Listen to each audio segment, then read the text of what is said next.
I'm definitely insane. Inconsolably nuts.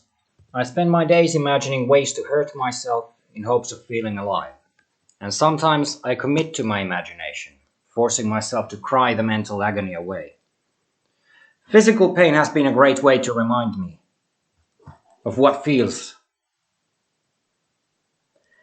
Physical pain has been a great way to remind me of what life feels like. But being open about this mindset makes people worried about my well being. There are those who really do care whether or not I am having a good time, but when it comes to so called health care professionals, they are paid to pretend to care. I've met scant few people who I can have a meaningful conversation, and even less people who I can have a meaningful silence with.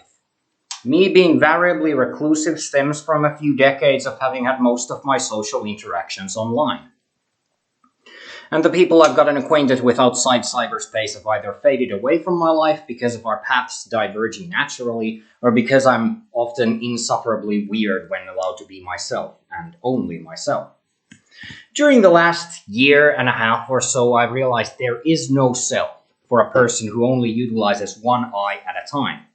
When I use my dominant eye, the right one, the left eye does whatever the explicative it wants. And when I use my left eye, the right eye figuratively kills my mind.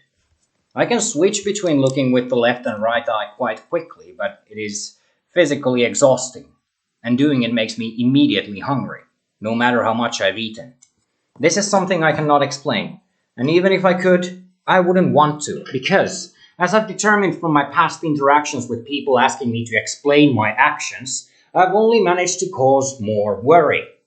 Now, when it comes to worrying about someone, if you do find yourself worrying about the self or another, consider the possibility that those you worry about might only feel guilty for making someone worry. Whenever someone tells me, I or we are so worried about you, I just want to say, and for the best reason, I'm bored of life.